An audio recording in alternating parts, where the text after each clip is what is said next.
which we are starting. And welcome to Game 2 of this Winner Stays On series. We've got Hera 1-0 up. I will fix that on the score in just 1 second.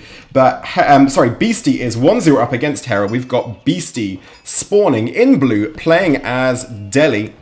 And if we open up the map, we have in the north of this Ancient Spires map, we've got Hera playing as the Mongols. We just talked about this matchup a little bit prior to getting into this game, but do you want to tell us again what you think about this? It looks like a pretty even spawn in terms of where the water pools are, but what are your thoughts about this matchup? What are you expecting to see?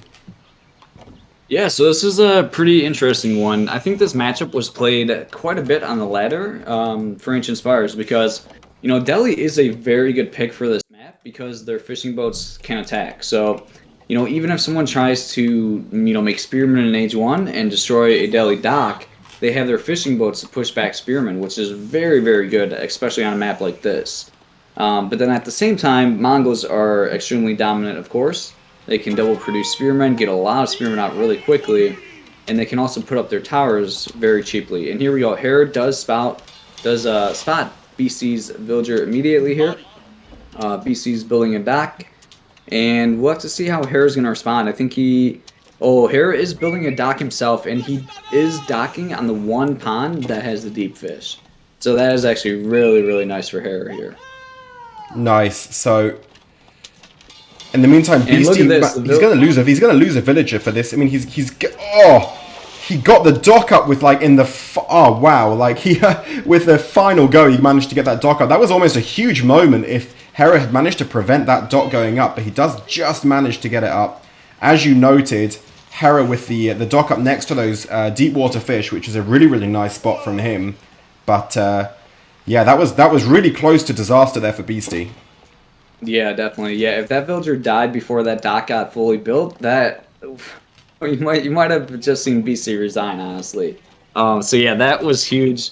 Beastyqt feeling, you know, happy that the dock got built. But yeah, I mean, it's tough. Like he's already lost one villager, right? So obviously not ideal. And it looks like Beastyqt's probably going to lose his scout too. He did take some fire from the TC, and I think the Khan is going to be able to track him down, and it's going to be close. I think the Khan will eventually kill the scout, which you know, never feels good losing a scout early. Oh, it's going to be so... Yeah, it's going to go down. A couple more shots, yeah. Yeah, he's going to go down there eventually. Oh. One more. He went to the 0 HP survival. No. There we go. One more. And he goes down. He does finally manage to get him down. In the meantime, Hera started producing these fishing boats onto the deep water fish. That's going to be a very nice income for him. And so how significant is the eco difference here between fishing from these shoreline fish versus the deep water fish? And how long would it take for the advantage of that to start really affecting the game? Yeah, so the deep fish, they do gather at a faster gather rate than shore fish. I don't have the exact numbers, you know, in my head at the moment.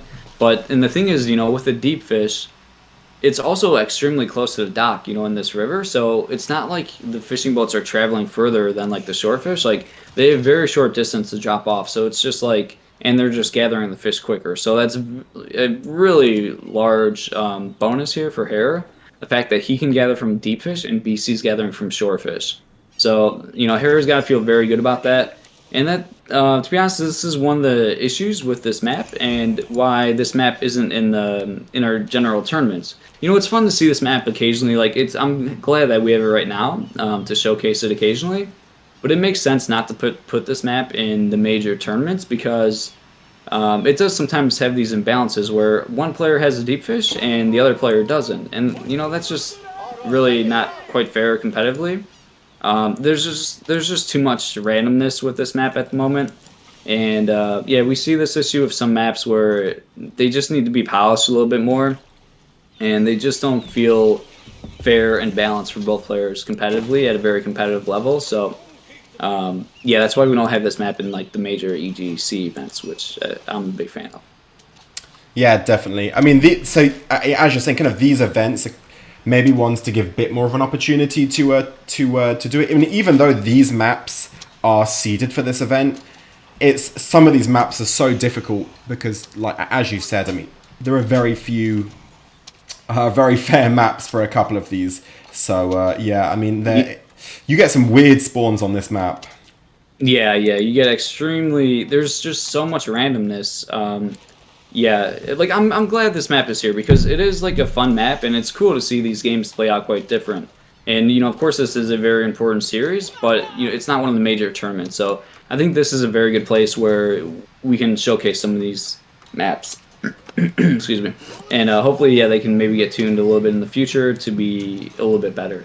But anyways, we have Hera aging up here, building the Deer Stones on his way up to H2. And BC also aging up here and building a mosque. So the one interesting thing is, wow, look at how many fishing boats Hera has on these deep fish. 8 fishing boats.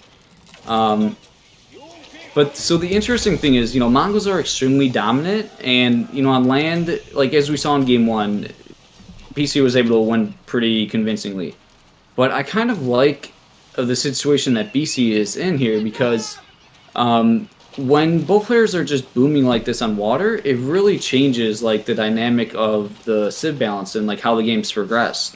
Like BC is going to have a very good eco. He's not losing to like an H1 tower rush.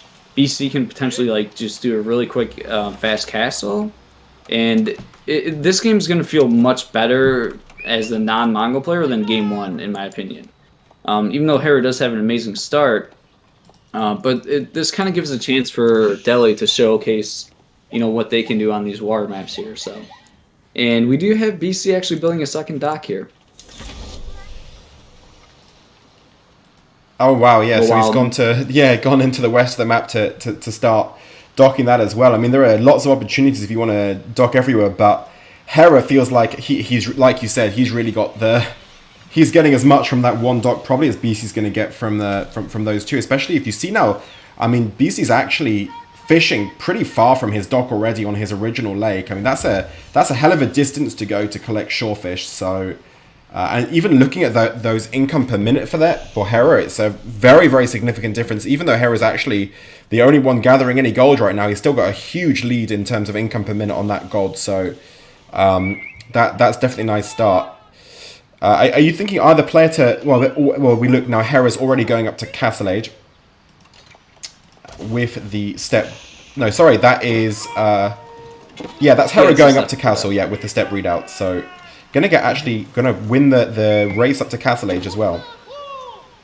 Yeah, I'm really liking Hera's position. I mean, his start is just insane. He has 9 fishing boats on deep fish. Like... That is just so good. He's getting so much food gathering from that, so much eco from that. And now he's just immediately going up to Castle Age, which I really like. And he's also building a step readout, which gives you very, very good gold gen. And he's going to be getting that very quickly at like 820. So not only does he have extremely good food income from the fishing boats, but now he's also going to have extremely good gold income from the step readout. And that's just going to allow him to pump out so many units. And he also has had an Uvu this entire time, so he doesn't have that much stone, actually. Or he may be, I'm not sure when he built it. I believe he built it after the dock, because he doesn't have that much stone stockpiled. But yeah, he's in a very good spot. He's going double stables. And we are seeing BC put down a lot of walls, which I do like here. And now we've got Hera coming in with a couple of horsemen, so he's going to start... Well, are they going to get there before... Yeah, they're going to get there before that wall's completed. So this could be interesting if he can prevent that getting complete. This is really, really nice timing for Hera. He is going to at least take down that one villager, probably take down more. And wow, that is really, really painful timing if you're BC. They managed to come in just in time. He does send a few horsemen of his own to defend that, but at least one villager goes down. Probably going to...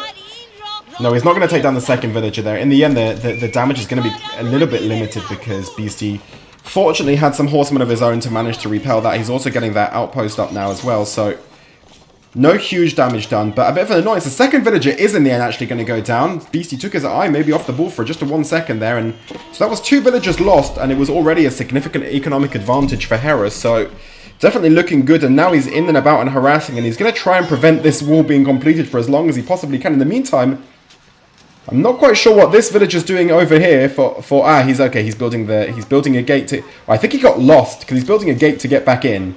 So, he definitely wasn't meant to be there. In the meantime, Yeah, Beastyqt is going to manage to take care of this. Yeah, and now Hera starts, he has knights coming in. The walls are getting up, so it is going to hold off knights for a little bit, which is very nice. And yeah, okay, looks like Beastyqt is fully walled, but Beastyqt about to be up in H3 himself, but how is he going to respond to these knights here? Very tough position here. And Hera did lose his con there, a little bit sloppy with his con control, but yeah, Hera's just going to be in a very dominant position with really good gold gen from the Stepper out. Let's see, the deep fish spot has now disappeared. He gathered all the deep fish there. But now these fishing boats can go onto the short fish, and yeah, we have a lot of knights rallying in at the moment. Yeah, and Beasty's going to have to find a way to rally some defense very, very quickly because they're not going to take too long to get through that palisade wall.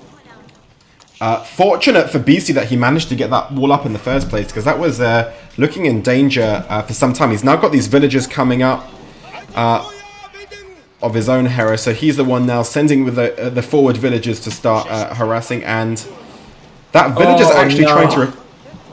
He's gonna chop the trees. I thought he was gonna chop the wood line. Oh my god, you're right.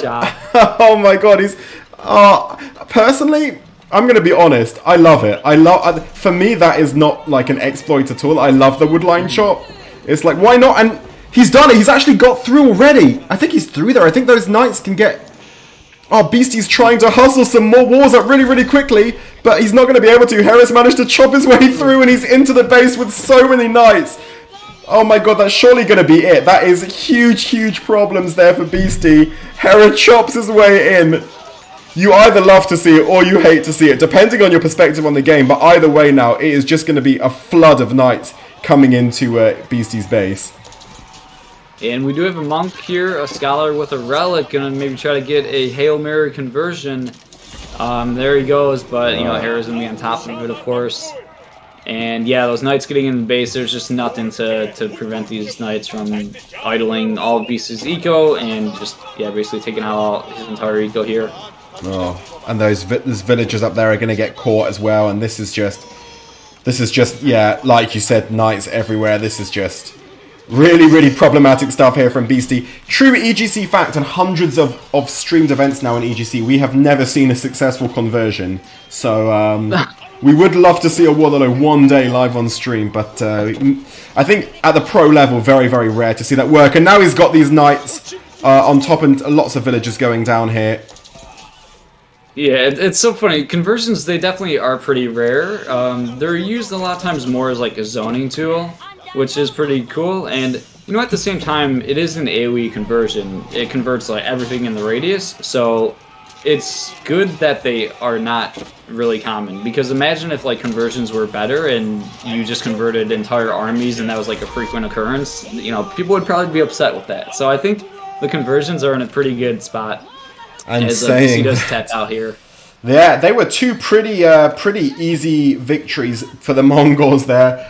In the end, I mean, Hera just managed to utilize the slightly fortuitous situation he had there in terms of the deep water fish. But I think perhaps even without that, that was a very, very clean build, very quick game there in 13 minutes. And both players executing with the Mongols very, very well. I think it's a bit of a devs are you watching moment as Mongols really, really shredded both games. I think they've got like a 60-65% win rate right now on the ranked ladder, and again, they're just the incredible effectiveness of the civilization being showed off once again.